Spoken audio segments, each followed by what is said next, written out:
இறுதியாக 7வது வசனம் आखिरी 7वां वचन லூக்கா எழுதின சுவிசேஷம் लोक का सुसमाचार 23வது அதிகாரத்துல 23 अध्याय में 46வது வசனம் 46 वचन। இயேசு, பிதாவே, உம்முடைய கைகளின் ஆவியை ஒப்புவிக்கிறேன் என்று மகா சத்தமாய் கூப்பிட்டு சொன்னார். இப்படி சொல்லி ஜீவனை விட்டார். और यीशु ने बड़े शब्द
से पुकार कर कहा, हे पिता, मैं अपनी आत्मा तेरे हाथों में सौंपता हूँ।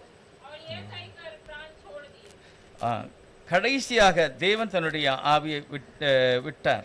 आखिर में परमेश्वर ने अपने प्राण छोड़ा, ஆவியை ஒப்பு கொடுத்தார். अपने प्राण को सौंप दिया। அதோட சிலுவையில தேவனுடைய அந்த மரணம் முடிந்தது. उसके क्रूस पर परमेश्वर का मृत्यु हो जाता है। அதுக்கு பிறகு என்ன நடந்துங்கிறது விவரத்தை நம்ம தியானிக்கும் போது நிறைய காரியங்களை முழுதுமா வெளிப்படுத்தல. उसके बाद क्या हुआ हम ध्यान करेंगे तो बहुत सारी बातें पूरी तरीके से बताएंगे। நிறைய சபைகள்ல மும்மணி தியானம் நடக்கும். बहुत सारे कलीसिया में 3 बजे का ध्यान होता है। குறிப்பா 11 மணில இருந்து நடத்துவாங்க. तकरीबन 11 बजे से शुरू करते இல்ல हैं, 12 மணில இருந்து நடத்துவாங்க, 12 बजे से करते हैं, 3 மணி வரைக்கும் நடத்துவாங்க. 3 बजे तक करते हैं। ஆனா நம்ம நல்ல வேதாகமத்தை தியானிக்கும் போது अगर हम अच्छे वचन को ध्यान करेंगे இயேசுவானவருடைய பாடு எப்ப ஆரம்பிக்கிறது? यीशु मसीह का जो तकलीफ का समय कब शुरू होता है? வியாழக்கிழமை சாயங்காலம் ஆரம்பிக்கிறது. गुरुवार को शाम को शुरू हो जाता है। அவர் ராபோஜனத்தை முடித்து प्रभु भोजन को खत्म कर கெத்செமனே தோட்டத்துல போய் ஜெபம் பண்ணுகிறார். गेत्सेमने बाग में जब प्रार्थना करता है, அப்பொழுது முழுவதுமாக மனுஷருடைய கையில மனுஷகுமாரன் ஒப்பு तो கொடுக்கப்படுகிறார். परिपूर्णता से मनुष्य के हाथों में मनुष्य का पुत्र सौंप दिया जाता है। அதுக்கு பிறகு அவர் பூரணமான ஒரு மனிதனாகவே தன்னை வெளிப்படுத்தினார். उसके बाद परिपूर्णता से एक मनुष्य के रूप में वो अपने आप को प्रकट कर முழுவதும் पूरी तरीके से ஆதாமுக்கு பதில் பிரதிநிதியாக आदम के बदले में वो आया है। அவர் முழுதுமாக ஒரு பூரணமான பரிசுத்தவானாகவே தன்னை வெளிப்படுத்தினார். वो पूरी तरीके से एक पवित्र मनुष्य के रूप में प्रकट किया। எத்தனாவது நாள் கர்த்தர் உயிரோட வருகிறார்? कितना दिन परमेश्वर जीवित होता है? 3வது நாள். तीसरा दिन। அது எப்படி கணக்கு வரும்? और कैसा हिसाब आएगा? எப்படி கணக்கு? வெள்ளிக்கிழமை சிலுவையில் அடிச்சாச்சு, शुक्रवार को क्रूस पर मार दिया, சாயங்காலம் அடக்கம் பண்ணிட்டாங்க, शाम को दफन कर दिए हैं, நாளைக்கு ஒரு நாள் தான், कल एक दिन है, 2 நாள், 2 दिन, வெள்ளி சனி 3 நாள் கம்ப்ளீட்டா முடியல. ஞாயிற்றுக்கிழமை, शुक्रवार शनिवार रविवार पूरा सुबह ही हो जाता है। இயேசுவானவர் உயிரோடு இருக்கும்போது ஒரு வார்த்தை சொல்லுகிறார். यीशु मसीह जब जीवित एक वचन कहता है, யோனா அல்லும் பகலும் 3 நாள் மீன் வயிற்றில் இருந்தான். योना दिन और रात 3 दिन मच्छी के पेट में था। மனுஷகுமாரனும் मनुष्य का पुत्र भी யோனா தீர்க்கதரிசி போல யோனா भविष्यवक्ता के அல்லும் பகலும் 3 நாள் பூமியின் இருதயத்தில் இருப்பார். दिन रात 3 दिन धरती के हृदय में रहेगा, கலரில் இல்ல. कब्र में नहीं। 3 நாள் எங்க பாரு? 3 दिन कहाँ पर रहेगा? பூமியின் இருதயம். दुनिया के हृदय में। ஒன்னு பூமியையும் குறிக்கி, பூமியில வாழுகிற மனுஷனையும் குறிக்கி. एक दुनिया भी दुनिया में जीने वाले मनुष्य के ஒரு நாள் எப்பொழுது ஆரம்பிக்கிறது? சாயங்காலம். एक दिन का शुरुआत कब होता है? शाम को। வியாழக்கிழமை கிறிஸ்து சிலுவையிலே அடிக்கப்படுவதற்கு தன்னை ஒப்பு கொடுத்தார். गुरुवार को मसीह क्रूस मारे जाने के लिए अपने आप को பாவிகளுடைய கையில ஒப்பு पापियों கொடுக்கப்பட்டார். के हाथ में दे दिया गया। அதுக்கு பிறகு ஒரு முழுக்க தெய்வமாக இல்ல, முழுக்க மனுஷனாக தன்னை उसके வெளிப்படுத்தினார். बाद वो पूरी तरह परमेश्वर ने मनुष्य के रूप में ही प्रकट हुआ, முழுசு பரிசுத்தமான ஒரு மனிதனாக. परिपूर्ण पवित्र मनुष्य के रूप அங்க में। ஒரு காதை வெட்டிட்டான், वहाँ एक कान को काट दिया, அதை சுகமாக்கினார். फिर भी उसे चंगा किया। அவ்வளவு பூரணமான ஒரு நிலையை இயேசுவானவர் பெற்றிருந்தார். इतना परिपूर्ण स्थिति यीशु मसीह पाया அதுக்கு था। பிறகு சரியா நான் நினைக்கிற 8 மணியை போல அவரை கைது பண்ணாங்க. तकरीबन 8 बजे करीब उसे बंदी कर दिया। நிறைய பேருடைய அபிப்பிராயம் ரோம் அரசாங்கம் தான் கைது பண்ணிச்சு. बहुत सारे लोगों का जो बातें है कि रोम के राज्य ने आकर उसे बंदी ரோம் बनाया। அரசாங்கம் கைது பண்ணல. रोम के राज्य ने बंदी नहीं, யார் பிடிச்சா? उसे किसने पकड़ा है? அன்றைக்கு உள்ள பிரதான ஆசாரியருடைய கூட்டமும் उस समय के महायाजक के झुंड ने, அன்றைக்கு உள்ள சபையில் உள்ள அந்த சிப்பாய்கள் उस समय के कलीसिया के जो सेना थी, இயேசுவானவரை அரசாங்கம் பிடிக்கல, यीशु சபை பிடித்தது. यीशु मसीह को रोम के राज्य ने नहीं पकड़ा, कलीसिया ने पकड़ा, சபதம் பிடிச்சது. कलीसिया ने पकड़ा। எதுக்கு? तो நியாய பிரமாணத்துக்கு விரோதமா வேலை செய்கிறார். व्यवस्था के विरोध उसने काम किया है, எல்லாமே இவர் நியாய பிரமாணத்துக்கு விரோதமா செய்கிறதுனால सब उसे व्यवस्था के विरोध कर रहे எங்களுக்கு ஒரு நியாய பிரமாணம் இருக்கிறது. हमारा एक व्यवस्था है, அந்த நியாய பிரமாணத்தின்படி இவரை சிலுவையில் அடிக்க उस வேண்டும். व्यवस्था के अनुसार उसे क्रूस पर मार இது दो। ரோமர் சொல்லல, அன்னைக்குள்ள பிரதான பாஸ்டர்ஸ், பிரதான அப்போஸ்தலர்கள் சொல்லுகிறார், ரோமி பிரதான ஆசாரிகள் சொல்லுகிறார். रोम ने नहीं कहा, परंतु उस समय के महायाजकों ने कहा, ஏனால் பாவிகளுடைய கரங்களிலே அதுக்கு பிறகு ஒப்பு கொடுக்கப்படுகிறது. क्योंकि हाथ में उसके बाद वो दिया जाता है। இயேசுவானவர் के समय यीशु मसीह के समय बाग में पकड़ने वाला कौन है? அன்னைக்குள்ள சபையில் சிப்பாய்கள் उस समय के कलीसिया के सेनाओं ने கொண்டு போறாங்க. पकड़कर कहाँ ले गए? அன்னைக்குள்ள சீஃப் பாஸ்டர் उस समय के बड़े अधिकारी याजकों अन्य को। कुल यार- उस समय का महाअधिकारी कौन था? வாசித்து பாருங்க. पढ़ेंगे மத்திய எழுதின சுவிசேஷம் क्या सुसमाचार में?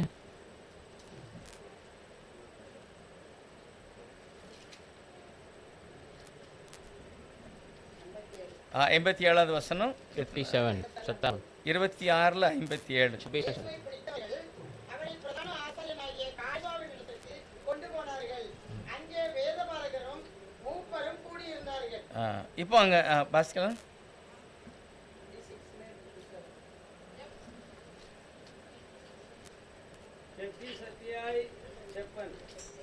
सत्तावन।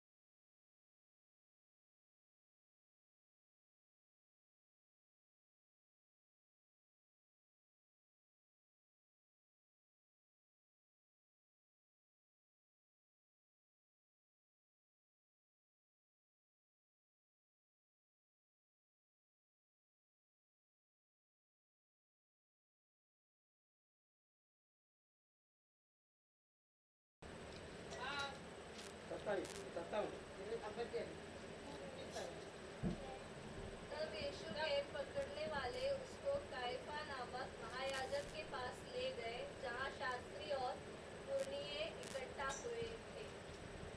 எங்க பிடிச்சிட்டு போறாங்க? कहाँ पर पकड़ के ले गए? நேர அன்னைக்குள்ள பெரிய சீப் என்கிற ஒரு அதிகாரத்துல கொண்டு வராங்க. सीधा उस समय के महायाजक एक अधिकारी था उसके पास। யோவான் 18வது அதிகாரத்துல 13வது வசனம் சொல்லுகிறது, यूहन्ना 18वां अध्याय 13 वचन कहता है। முதலாவது அவரை அன்னா என்பவரிடத்தில் கொண்டு போனார்கள். पहला उसे अन्ना नामक व्यक्ति के पास ले அவன் गए। அந்த வருஷத்து பிரதான ஆசாரியனாகிய காய்பாவுக்கு மாமனாய் இருந்தான். वो उस समय के महायाजक हुए काइफा का मामा था। இது எதனால நம்ம இதெல்லாம் வாசிக்கணும் அப்படின்னா, क्यों ये सब बातों को पढ़ना है? வேதாகமத்தை கரங்களில வைத்து போதித்தவர்கள், वचन को हाथों में लेकर शिक्षा देने वाले, எதிர்பார்த்தவர்கள், इंतजार में रहने वाले, மேசியாவினுடைய அந்த வருகை எல்லாம் பார்த்துக்கிட்டே தான் இருந்தாங்க. मसीह के आगमन के इंतजार में थे। ஆனா மேசியா வந்து சொன்னதையோ உபதேசத்தை யாருமே ஏற்றுக்கொள்ளல. मसीह आकर कहने वाली बात उपदेश को किसी ने स्वीकारा नहीं। அன்னைக்குள்ள சபையில ஒரு பெரிய தீர்மானம், उस समय के बड़े कलीसिया में एक बड़ा कानून हो गया था। இயேசுவை மரியா மகன் தான் சொல்லணும். यीशु को मरियम का पुत्र ही कहना है। யாராவது இயேசுவை மேசியா என்று சொன்னால் சபையை விட்டு நீக்கி விடுவோம். किसी ने यीशु को मसीह करके ग्रहण बताएगा तो उसे कलीसिया से दूर करना है। நிறைய இடத்துல இருக்கு. बहुत सारी जगह पे இயேசுவை கிறிஸ்து என்று சொன்னால் சபையை விட்டு நீக்கி விடுவோம். यीशु को मसीह कहने वाले को कलीसिया से दूर कर देंगे। கிறிஸ்துனா யாரு? मसीह का मतलब क्या है? என்றென்றைக்கும் சோசரிக்கப்பட்ட சர்வத்திற்கும் மேலான தேவன். हमेशा स्तुति किया गया सर्व सामर्थी। இயேசுவை கிறிஸ்துவாக அன்றைக்குள்ள சபை ஏற்றுக்கொள்ளல. यीशु को मसीह के रूप में उस समय के कलीसिया ने स्वीकार அதனால தான் किया। उसीलिए அவர் கெத்செமனே தோட்டத்திலிருந்து பிடித்து उसे गेत्सेमने बाग में பிரதான पकड़कर ஆசானுடைய வீட்டுல கொண்டு வந்து நியாயந்திருக்காங்க. महायाजक के घर में लाकर न्याय करते हैं। அவர்ட்ட நிறைய கேள்வி எல்லாம் उसे கேட்காங்க. बहुत सारे प्रश्न पूछते हैं। ஒருவன் கேட்க, நீர் என்ன தேவனுடைய குமாரனா? एक पूछा क्या तू मनु परमेश्वर का पुत्र है அவர் क्या? ஆமான்னு சொன்ன உடனே அங்கேயே கழிச்சிட்டாரு. वो हाँ कहते ही अपने वस्त्र को उसने फाड़ दिया। அங்கி எங்க உள்ளது? वस्त्र कहाँ का है? ஆபிரகாம் ஈசாக்கு காலத்துக்கு முன்னர்ல अब्राहम ईसाक के समय के पहले का नहीं। நியாய பிரமாணம் கொடுத்த பிறகு ஆரோனுக்கு கொடுக்கப்பட்ட அங்கி. व्यवस्था आते ही आरोन को दिया गया वो वस्त्र था। அது யாத்திராகமம் 28வது அதிகாரத்துல கர்த்தர் விவரமாக சொல்லுகிறார். निर्गमन 28वां अध्याय में परमेश्वर अच्छे तरीके இந்த அங்கி ஆடு மாடு பலி செலுத்துவதற்காக கொடுக்கப்பட்டது. ये जो वस्त्र भेड़ और बकरी को बलि देने के लिए दिया गया था। தினமும் பலி செலுத்தினாங்க. हर दिन बलि चढ़ा रहे थे। தினமும் தெய்வ சமூகத்திலே பலி செலுத்தினார்கள். हर दिन परमेश्वर के उपस्थिति में बलि चढ़ा। ஜனங்களுக்காக பாவ மன்னிப்புக்காக இவங்க விண்ணப்பம் விண்ணப்பம் பண்ணாங்க. लोगों के पाप की क्षमा के लिए विनती ஆனா किया। வருஷத்துக்கு ஒரு முறை தான் और साल में एक बार இந்த பிரதான ஆசாரியன் ये महायाजक மகா பரிசுத்த ஸ்தலத்துக்குள்ள महापवित्र स्थान में அந்த மறைக்கப்பட்ட திரைக்கு உள்ள போய் தெளிக்கணும் ரத்தத்தை. वो छुपे हुए पर्दे के पीछे जाकर उस लहू को छिड़कना அதுக்கு है। தான் இவங்களுக்கு அங்கேயே கொடுத்திருக்கு. उसके लिए उनको वस्त्र दिया அங்கே गया था। கொடுக்கும்போதே மோசேட்ட சொன்னாரு, मूसा को बता दिया जब वस्त्र दिया था, எவனாவது இந்த அங்கேயே கிழிச்சிட்டேன்னா உன் ஊழியமே முடிஞ்சு போகுதுன்னு और நினைச்சுக்கிட்டாரு. कोई वो वस्त्र को फाड़ेगा तो उसका सेवा खत्म हो இப்ப गया। பிரதான ஆசிரியன் அங்கேயே கிழிச்சிட்டாரு. अब महायाजक ने अपने वस्त्र को फाड़ दिया। எதனால கழிச்சாரு? क्यों फाड़ा? இயேசு தன்னை ஆசாரியன் என்று சொன்னதுனால. यीशु अपने आप को याजक बताया उसने। இயேசு தன்னை அதாவது தேவனுடைய குமாரன் என்று சொன்னதுனால. यीशु ने अपने आप को परमेश्वर का पुत्र कहा इसीलिए। இயேசு தன்னை ராஜா என்று சொன்னதுனால. यीशु अपने आप को राजा कहा இது इसीलिए। எல்லாம் எதனால நடந்ததுன்னா நியாயப்பிரமாணத்தில் சொல்லப்பட்டது புரியாம தான். ये सब इसीलिए हुआ कि व्यवस्था में बताया गया बातें समझ नहीं ஆனா पाए। யாரெல்லாம் புரிஞ்சுக்கிட்டா? कौन कौन समझ गए थे? சமாரிய ஸ்திரீ புரிஞ்சுக்கிட்டா இவர் மேசியா.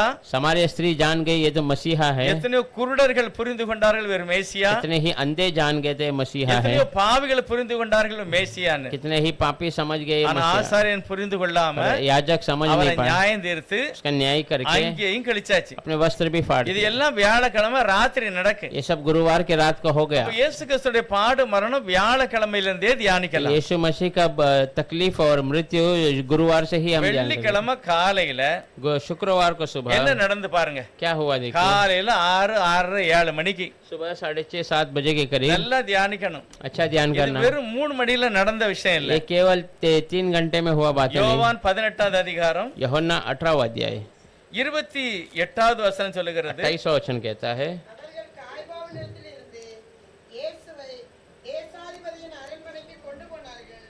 அப்பொழுது விடியற் காலமாய் இருந்தது. தீட்டுப்படாமல் பஸ்காவை புசிப்பதற்காக அவர்கள் தேசாதிபதியின் அரண்மனைக்குள் பிரவேசியாதிருந்தார்கள். तब वे यीशु को कैफा के पास से किले को ले गए और भोर का समय था, परंतु वे अब किले के भीतर नहीं गए ताकि अशुद्ध न हो, परंतु फसह खा सके। பஸ்கா பண்டிகை எப்போ ஆரம்பிக்கிறது? फसह का त्योहार कब शुरू हो रहा है? போன ஞாயிற்றுக்கிழமை ஆரம்பிச்சிட்டு गए शुक्रवार को शुरू, இப்போ இது रविवार को கடைசி शुरू। நாள். अभी आखिरी दिन है। இதுதான் பிரதானமான நாள் பஸ்கா பண்டிகை. यही बड़ा दिन है फसह का பஸ்கா दिन। பண்டிகை அன்னைக்கு தான் நிறைய ஜனங்கள் எல்லாரும் தெய்வ சமூகத்துக்கு வருவாங்க. फसह के त्योहार में बहुत सारे लोग परमेश्वर के पास எருசலேம் தேவாலயம் பல நல்ல சுற்றளவு நிறைய பெரிய இடம். यरूशलेम का कलीसिया बहुत बड़ा जगह है। குறைந்தது 20 லட்சம் பேராவது இந்த பஸ்கா பண்டிகையில கலந்து கொள்வார்கள். तकरीबन 20 लाख लोग इसमें भाग लेते அவ்வளவு हैं। திரளான ஜனங்கள் उतने बड़े 7 लोग நாள் அங்கே இருக்காங்க. 7 दिनों से वहीं पर है। இன்றைக்கு சாயங்காலம் 3 மணிக்கு आज शाम को 3 बजे பிரதான ஆசாரியன் महायाजक மகா பரிசுத்த ஸ்தலத்துல போய் महापवित्र स्थान में அந்த जाकर அங்கியை போட்டுக்கிட்டு उस वस्त्र को पहनकर இடுப்புல ஒரு கயரையும் கட்டி एक रस्सी भी अपने அந்த कमर में கயரை बांधकर சபைக்கு வெளியில ஒன்று கட்டிட்டு उस रस्सी को कलीसिया के बाहर बांधकर பயபக்தியோட அது ரத்தத்தை மகா பரிசுத்த ஸ்தலத்துல கொண்டு போவார். भक्ति के साथ लहू को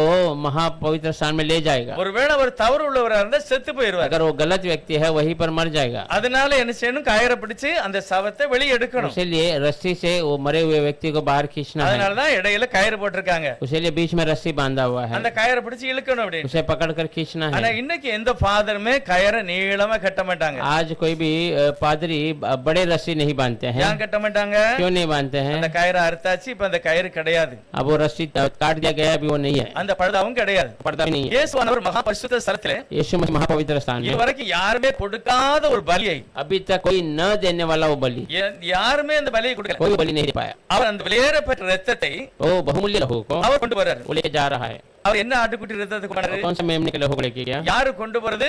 कौन ले जा सकता है? இயேசுவானவர். यीशु ही। இயேசுவானவர் பிரதான ஆசாரியன் எப்படி அந்த பட்டத்தை பெறுகிறார்? यीशु मसीह महायाजक है, वो नाम उसे कैसे मिला? உலகத்துல இதுவரைக்கும் யாருமே செய்யாத கொடுக்காத பலியின் ரத்தத்தை இயேசு கொண்டு போகிறார். दुनिया में आज तक कोई न दिया न करने वाले वो मेमने के लहू को जो लेके அது जा என்ன रहा है। ரத்தம்? वो कौन सा लहू है? தேவனுடைய ரத்தம். परमेश्वर का கொண்டு लहू வரது இயேசுவானவர். ले जाने वाला यीशु मसीह இப்ப है। அங்க அந்த ரத்தத்தை வாங்கி அங்கீகரிக்கிறது யாரு? उस लहू को लेकर स्वीकारने वाला कौन है? பிதாகிய தெய்வம். पिता परमेश्वर है। அப்ப உள்ள ஒரு ஆளு வெளிய ஒரு ஆளா? क्या अंदर एक बाहर एक व्यक्ति है क्या? இல்ல யார் தான் கொண்டு போறது? तो कौन लेके जाएगा? அப்ப சிலுவையில் அடிக்கப்பட்ட ஆட்டுக்குட்டியானவர் क्रूस पर मारा गया मेमने का लहू, சிலுவையில இருந்தாரு. मेमने वो क्रूस पर அவர்தான் था। பிரதான ஆசாரியனாக இரத்தத்தை உள்ளே கொண்டு போகிறார். वही महायाजक के रूप में लहू को अंदर ले जाता है. அவர் உள்ள கொண்டு போகும்போதுதான் वो अंदर ले जाते समय எத்தனையோ இந்த படுதா எத்தனையோ ரத்தத்தை பார்த்திருக்கிறது. ये पर्दा बहुत सारे लहू को देखा है. அது அமைதியா தான் இருந்தது. वो शांत था. ஆனால் இயேசு கிறிஸ்து தன்னுடைய ரத்தத்தை கொண்டு போகும்போது पर यीशु मसीह जब अपने लहू को ले அந்த गए, படுதா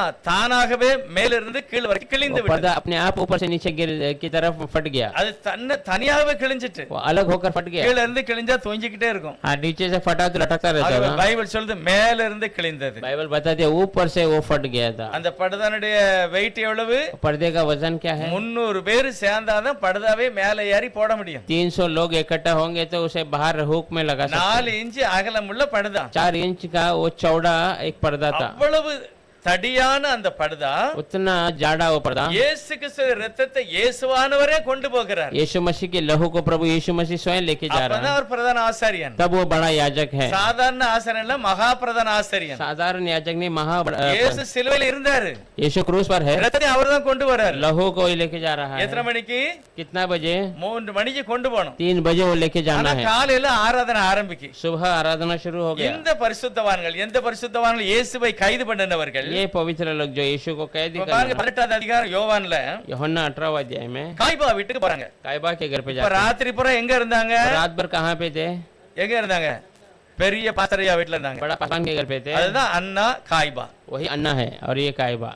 புதிய ஏற்பாடுல அந்த பேரை வைக்கல. பிரதான ஆசாரியன் பேர் வச்சிருந்தா கொஞ்சம் ஞாபகம் இருக்கும். नए नियम में वो नाम नहीं रखा புதிய महायाजक. ஏற்பாடுல வந்து பாஸ்டர் நம்ம பேர் வந்துட்டு ரெவரண்ட் பேர் வந்து. नए नियम में पास्टर और रेवरेंड करके रख அதனால दिया. பிரதான ஆசாரியன் வேற ஒரு யாரோன்னு நினைச்சுக்கிடுவாங்க. इसलिए लोग समझते हैं महायाजक और कोई है. புதிய ஏற்பாடுல ஆசாரியன் பேர் வச்சிருந்தா கொஞ்சம் புரியும்.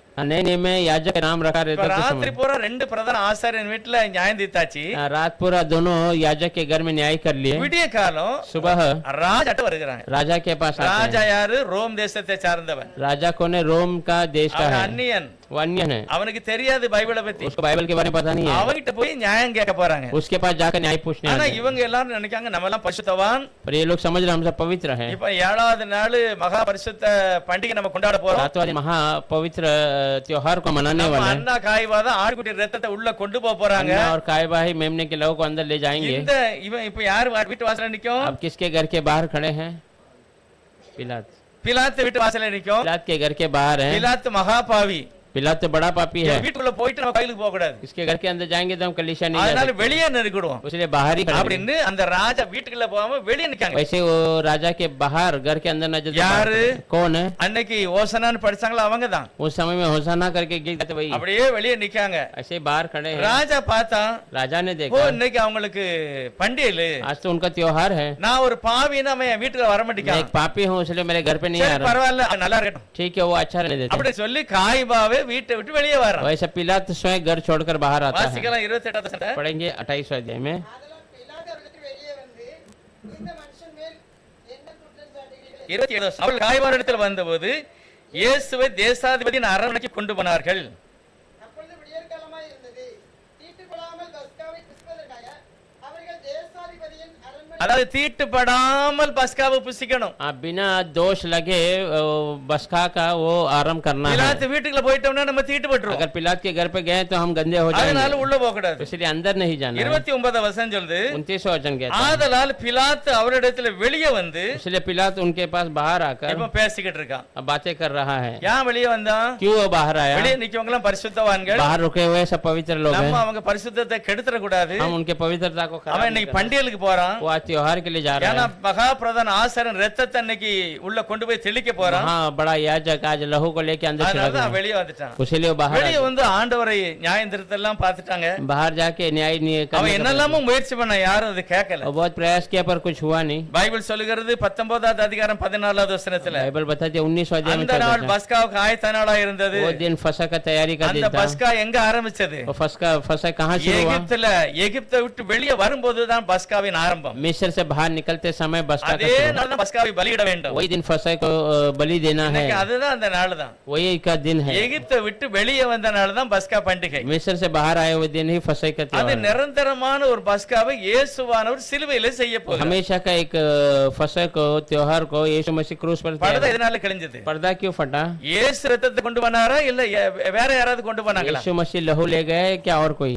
அன்னைக்குள்ள பிரதான ஆசிரியர் அண்ணாவும் காய்வாவும் தான். उस समय के महायाजक अन्ना और कायफा, காய்வாவும் கொண்டு போகல, அண்ணாவும் கொண்டு போகல. अन्ना और कायफा दोनों लेके नहीं அவங்க गए, தான் கொண்டு போகணும். वे लोग लेके जाना था। ஆனால் இயேசு சிலுவையில் இருந்து ரத்தத்தை கொண்டு போனார். यीशु मसीह क्रूस से लहू ले गया, அவர் சிலுவையில இருந்தாரு, वो क्रूस पर था, அவர் மகா பிரதான ஆசாரியனாகவும் போகிறாரு. वो महायाजक के रूप में भी जा रहा அது है। எப்படி போக முடியும்? ஒரு ஆளு ரெண்டு वो இடத்துல? कैसा जा सकता है एक व्यक्ति दो जगह पर? மனுஷனால் முடியாது, தேவனால் கூடும். मनुष्य से नहीं होगा, पर परमेश्वर से सब कुछ संभव है। 18-19 அதிகார யாத்திராகமத்துல निर्गमन 18-19 में நம்முடைய தேவனாய கர்த்தர் சீனாய் மலையில இறங்கினார். हमारा पवित्र परमेश्वर सीनाई पर्वत पर ஆனா उतरा வானத்திலிருந்து பேசினார். और आवाज आसमान से आई। வானத்தில பிதா, சீனாய் மலையில குமாரன் அல்ல.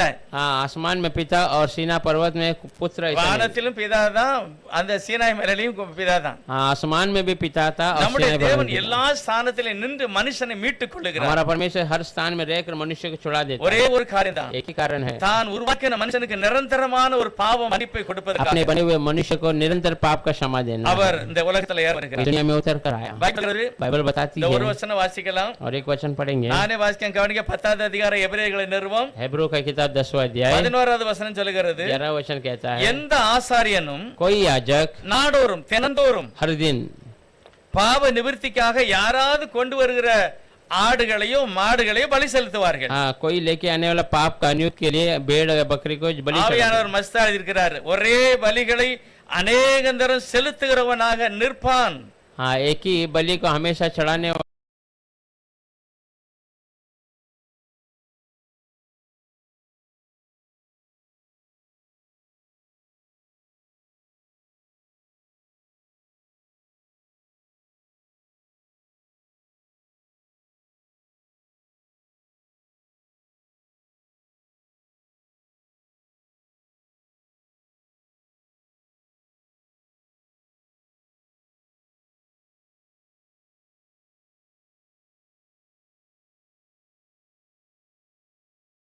वाला वो खड़ा रहेगा, அவன் நின்னுகிட்டே தான் இருப்பான். वो हमेशा खड़ा ही ஏன்னா அடுத்த रहेगा, ஆள் வரும். क्योंकि दूसरा व्यक्ति ஆனா आएगा। 12வது வசனம் சொல்லுகிறது, पर 12 वचन कहता है, இவரோ, पर ये இயேசுவானவரோ यीशु मसीह பாவங்களுக்காக ஒரே பலியை செலுத்தி पाप के लिए एक ही बलि को देकर என்னென்னைக்கும் தேவனுடைய வலது பார்சத்திலே உட்கார்ந்தார். हमेशा के लिए परमेश्वर के दाहिने और बैठ இவர் गया। உட்கார்ந்துட்டாரு, ये இனி ஒரு बैठ- பலி கிடையாது. अब कोई बलि नहीं है, அவர்தான் பலி ஆடு, वही बलि का मेमना அவர்தான் है, பிரதான ஆசாரியர், वही அவரே महायाजक, எல்லாவற்றையும் செய்து முடித்தார். वही सब कुछ पूरा कर दिया। காரணம் அவர் சர்வ வல்லமுள்ள தேவன். कारण वो सर्व सामर्थ्य வேற परमेश्वर, யாரும் அந்த இடத்தை பூர்த்தி செய்ய और முடியாது. कोई उस स्थान को पूरा नहीं कर सकता। அந்த மகா பரிசுத்த ஸ்தானத்துக்கு நிரந்தரமான முடிவை உலகத்தில் உள்ள எந்த ஒரு மனிதனும் செய்ய तो முடியும். महापवित्र स्थान में दुनिया में कोई वो अंत नहीं ला सकता, தேவனே செய்ய முடியும். परमेश्वर स्वयं कर सकता ஆகவேதான் தேவன் மாம்சத்தில் है। வெளிப்பட்டார். इसीलिए परमेश्वर मांस में प्रकट हुआ। மனுஷனுடைய மீட்புக்காக அவர் பலியானார். मनुष्य की छुड़ाए जाने के लिए बलि हुआ। எத்தனை பேருக்கு தெரியும் கிறிஸ்து என் பாவத்தெல்லாம் நீக்கிட்டார்? कितने लोग को पता है मसीह मेरे पापों को दूर कर அவர் दिया, தான் என்னுடைய அக்கிரமங்கள் எல்லாம் நீக்கிட்டார். वही मेरे अधर्म को दूर किया है। அதனாலதான் அவருடைய நாமத்துக்குள்ளேயே பாவ மன்னிப்பாக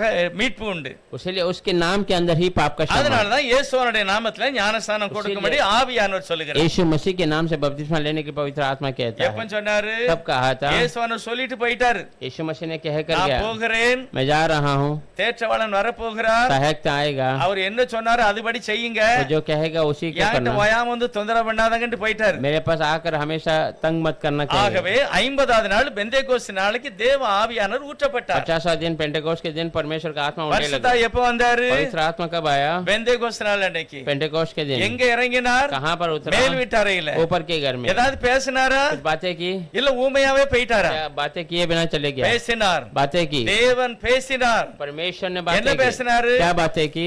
யோவான் என்ன பேசினாரோ அதைத்தான் பேசினார். यूहन्ना ने जो बोला वही बातें। இயேசு என்ன பேசினாரோ அதைத்தான் பேசினார். यीशु ने जो बोला वही बात। ஆவியானவருக்கு செப்பரேட் உபதேசம் இல்ல. पवित्र आत्मा के लिए कोई अलग उपदेश யோவான் नहीं। சொன்னார், நீங்கள் ஒவ்வொருவரும் மனம் திரும்பி இயேசுக்கு பின்னால போ. यीशु में यूहन्ना का तुम सब हर एक मन परिवर्तन करके यीशु के पीछे जाओ। இயேசு சொன்னார், நீங்கள் ஒவ்வொருவரும் மனம் திரும்பி தேவனுடைய ராஜ்யத்துக்குள்ள வாங்க. हाँ, यीशु ने कहा आप सब मन परिवर्तन करके परमेश्वर के राज्य में பரிசுத்த ஆவியானவர் அதே தான் சொன்னாரு. पवित्र आत्मा भी वही நீங்கள் कहा, ஒவ்வொருவரும் மனம் திரும்பி तुम एक एक हर एक जन मन இயேசு पे கிறிஸ்து रहो। நாமத்துல ஞானஸ்நானம் यीशु मसीह பெற்றுக்கொள்ளுங்க. के नाम से बपतिस्मा அப்பொழுது पालो, பரிசுத்தாவின் வரத்தை तब பெறுவீர்கள். पवित्र आत्मा के இது वर्धन। பேதுருடைய வாழ்த்துன்னு சொல்லுவாங்க நிறைய பேர். ये पतरस की जबानी बातें ऐसा அப்ப कहते हैं। பரிசுத்தாவி வந்து என்ன சொன்னாருன்னு தெரியல. पवित्र आत्मा क्या कहा उन्हें पता வேதம் नहीं। சொல்லுகிறது, वचन कहता है தேவனுடைய வார்த்தைக்கு கீழ்ப்படுகிறவன் परमेश्वर பாக்கியவான். के वचन को पालन करने वाला धन्य ஆகவே है। கிறிஸ்து எல்லாவற்றிலும் நிறைவுள்ள நிறைந்தவராயிருந்தார். मसीह सब में भरपूर था। அவர்தான் நமக்காக சிலுவையில் वो அடிக்கப்பட்டார். हमारे लिए क्रूस पर मारा गया। குமாரனாக வந்தார். पुत्र बनकर आया। தேவன் ஆவியாக இருக்கிறார். परमेश्वर आत्मा है, அவர் சாக முடியாது. वो मर नहीं सकता। ஆகவே